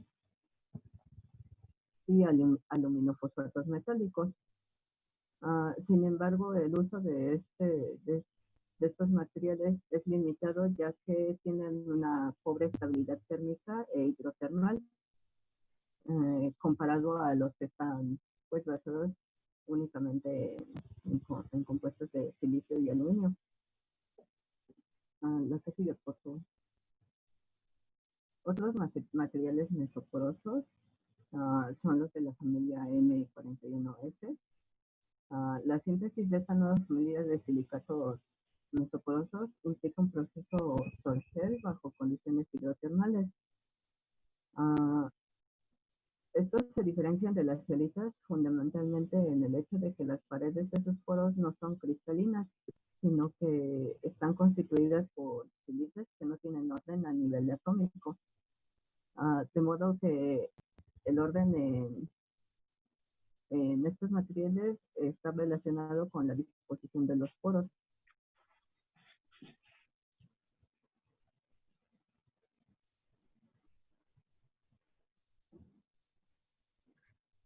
Obviamente, entre más fino, más redondo, más simétrico, más poroso sea el material de relleno, va a permitir una separación mejor, ya que retiene por más tiempo el analito de interés dentro de cada uno de los platos teóricos, aunado a lo que ya hemos visto de una rampa de calentamiento programada de manera adecuada para la muestra, los cuidados del analito para no descomponerlo en el intento de lectura y pues las condiciones de caudal y gases portadores permiten todo en su conjunto, pues los cromatogramas finos que han visto por ahí, donde trae más de 20, 15 analitos en bandas finas de diferentes alturas, pero es mucho más complejo si se dan cuenta comparativamente. Un cromatograma de gases es mucho más complejo que uno de HPLC en cuanto al número de analitos que contiene. En cuanto a la información que aporta el pico, son exactamente los mismos. Tiempos de retención, áreas bajo la curva, resoluciones, factores de capacidad, especificidades, o sea, los parámetros cromatográficos, el formulario te sirve para las dos técnicas. Lo único es lo complejo del esquema. Y otra gran diferencia es que en cromatografía de gases normalmente te da una tabla con el orden de aparición de los analitos o hasta con el nombre de los analitos. Entonces, pues eso permite ver en muchas ocasiones la diferencia. La otra, en la tabla informativa muchas veces viene diámetro interno de la columna, longitud de la columna, fase de la columna, caudal, etcétera, detector. Entonces, si uno tiene la paciencia y la precaución de leer esa tabla informativa, puede uno discernir de qué técnica cromatográfica se trata si yo no hice el análisis. Porque a veces nada más nos vamos a los picos del dibujo y eso es lo que quiero analizar y ver, y pues también en una muestra de HPLC puede haber 15 cosas. Entonces, tengo que tener información adicional para saber qué técnica están utilizando. ¿Qué más? Bueno, otros de los materiales son los SBAs. Estos se realizan usando copolímeros de 3 bloques no iónicos comerciales como surfactantes. Esto se logra desarrollar materiales silícicos ordenados con mesoporos grandes. Esto va a permitir pues un rango del diámetro de poro entre lo que viene siendo 4.5 a 30 nanómetros y paredes más gruesas que vienen a ser de 3.0 a 7 nanómetros.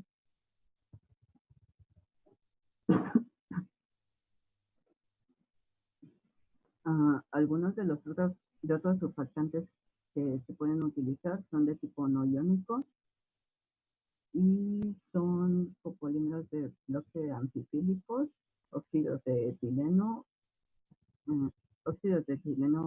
oligoméricos de cadena alquílica, óxidos de etileno oligoméricos del bifenol y ésteres desorbitantes. Y bueno, los otros son los PMOs, que en este tipo de material, los puentes orgánicos, pues van a ser componentes integrales de la estructura de silicio. Estos materiales combinan lo que viene siendo pues es la incorporación de grupos funcionales orgánicos en estructuras inorgánicas. Y bueno, pues ha permitido la obtención de estructuras porosas bien definidas y pues propiedades que no se podrían obtener en los SBAs o en la familia de los 41S. Además de poder obtener tamaños de poro que van desde menores a los 2 nanómetros hasta superiores a los 500 nanómetros. Y bueno, pues para terminar,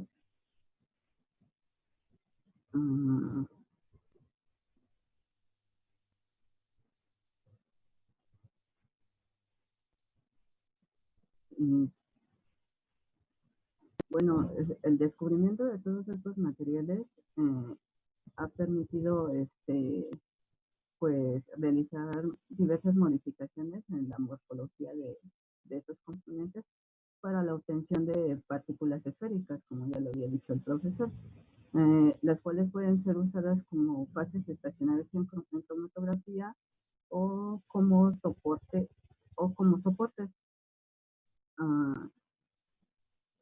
Y bueno, el interés en estos materiales estriba en su elevada superficie interna, su distribución estrecha de tamaño de poro y su alta estabilidad, que viene siendo pues, relativa a altos y bajos valores de pH y de temperatura.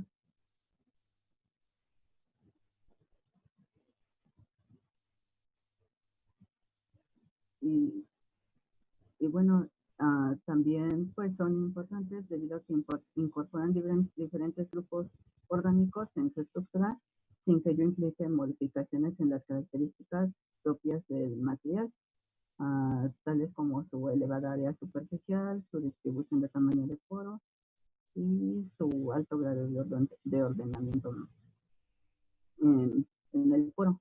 Y eso sería todo. ¿Alguna pregunta, algún comentario?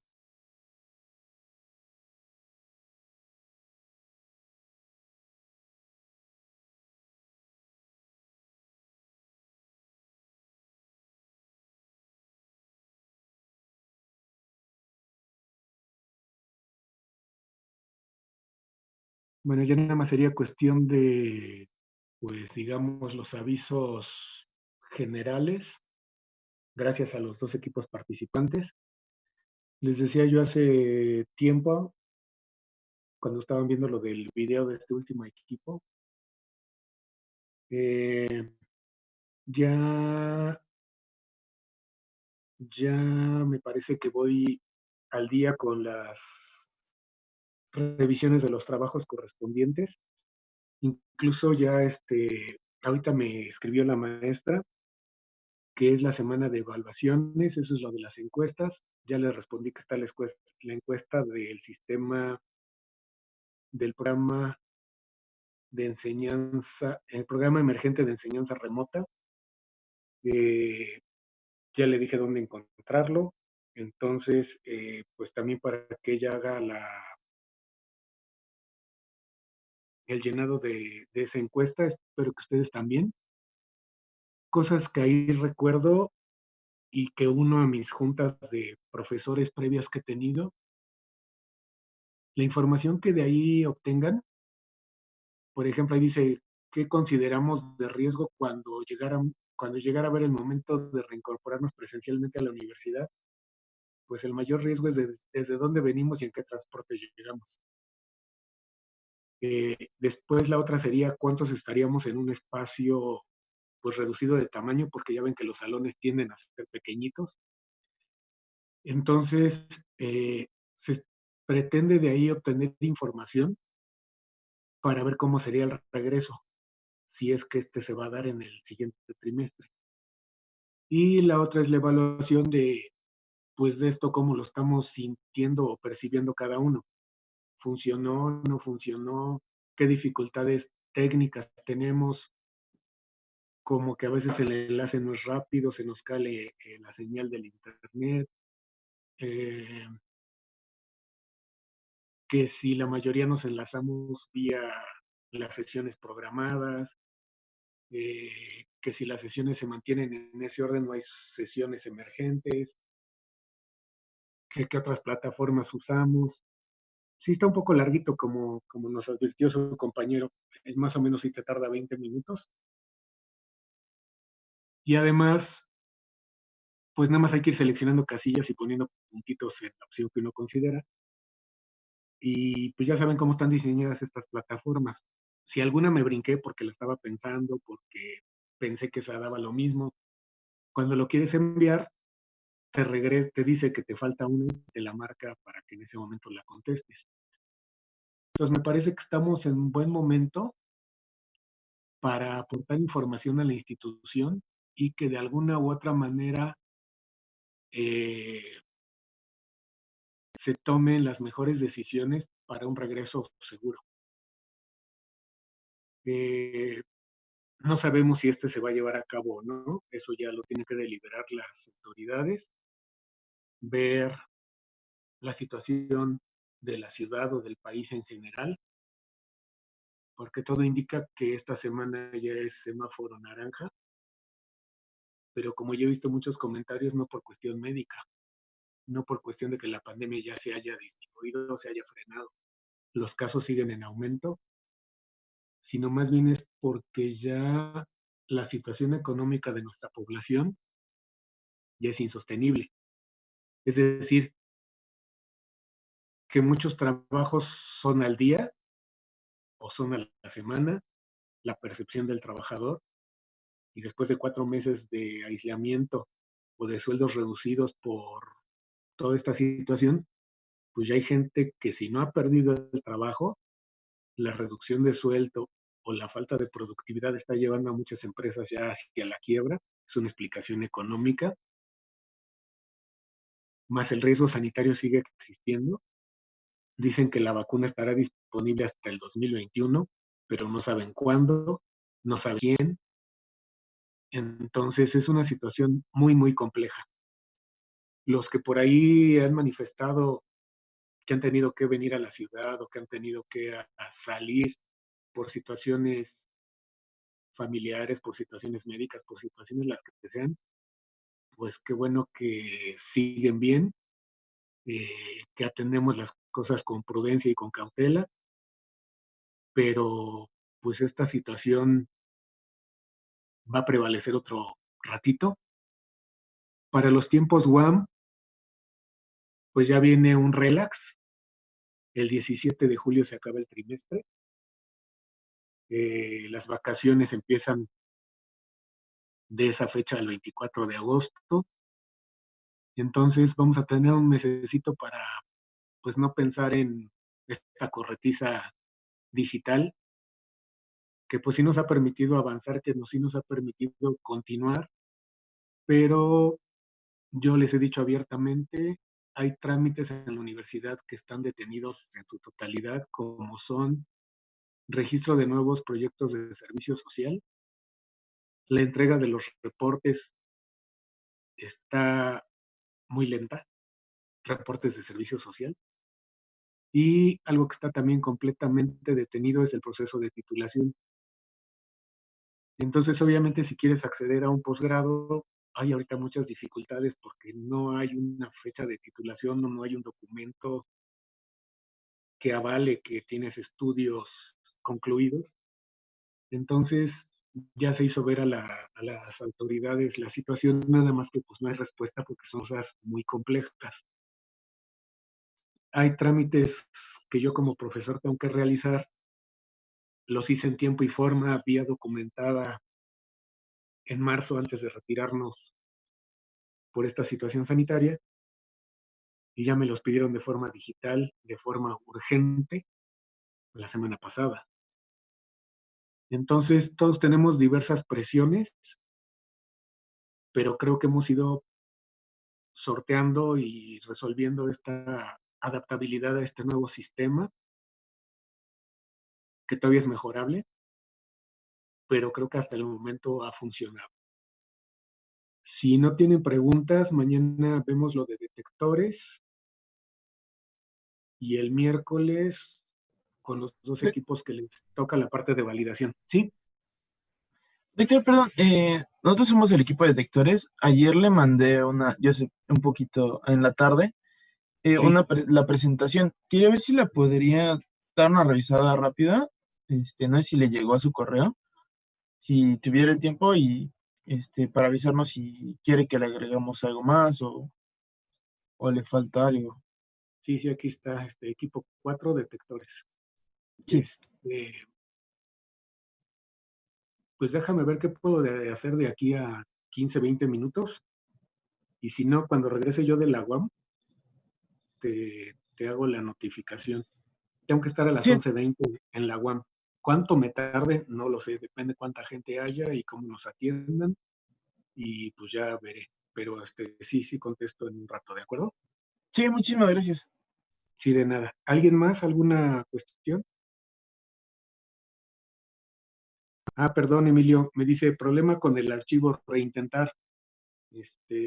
Verifica si tú lo puedes abrir. Ahorita a mí no me deja. A ver, dice, se lo vuelvo a enviar en este. Sí, dice problema con el archivo reintentar. A ver, espérame un segundo, se lo vuelvo a enviar en este momento. Sí. ¿Alguien tiene alguna otra pregunta, algún comentario, alguna aclaración? Entonces les decía, no dejen de contestar la encuesta, creo que podemos aportar puntos de vista válidos e importantes para la institución, para tomar cartas en el asunto. Se están tratando de escribir protocolos de ingreso seguro a la universidad.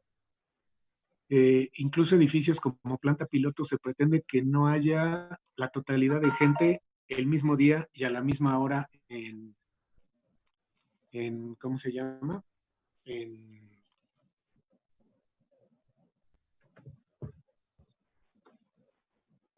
el edificio para no saturar y aumentar el riesgo de contagio. Están pidiendo que propongamos procedimientos de sanitización y de cuidado, además de los que ya se están llevando a cabo. Entonces, estamos en esas propuestas y en esos análisis. Y además, bueno, ahorita viene pues mucha atención para todos nosotros como institución, ya que el cierre de trimestre siempre es muy pesado. Porque hay que evaluar las cosas, terminar las cosas, entregarles a ustedes la información, subir actas, verificar que el acta haya quedado registrada en tiempo y forma con sistemas escolares, los informes trimestrales. O sea, viene una época pesada, pero ya la tenemos programada, creo que la debemos de enfrentar con tranquilidad y debemos de poder llevarla a cabo. Sí, ya volví a llegar. Yo lo reviso en un momento y te digo, si no, al regreso de que vaya yo a la universidad. ¿Algo más? ¿Algún comentario? Gracias, doctor. Si no hay preguntas o comentarios, les repito, mañana detectores, miércoles validación con los 2 equipos que les tocó. Y el miércoles analizamos qué día hacemos el examen. A mí me gustaría dejar un día para aclaraciones de calificaciones, o de notas, o de si algo no se entregó, si sí se entregó, antes de que vuelvan a ocupar con la maestra y después ya nos cueste más trabajo enlazarnos, o sea, muy diferido, etcétera, etcétera. Pero prácticamente vamos, creo yo, en tiempo y forma. Les agradezco su trabajo el día de hoy. Cuídense mucho y nos enlazamos mañana si no hay ningún comentario adicional. Profesor. Mañana a las 9, ¿verdad? Mañana a las 9, sí, por favor. Ok, gracias. Sí, de nada. Hoy nada más para poderme mover un poquito más holgadamente. Pero mañana a las 9, por favor. Si no hay más preguntas, pues cuídense. Nos vemos mañana y que todo esté bien. Ay, doctor, con cuidado. Gracias, igualmente. Doctor, hasta luego. Hasta luego.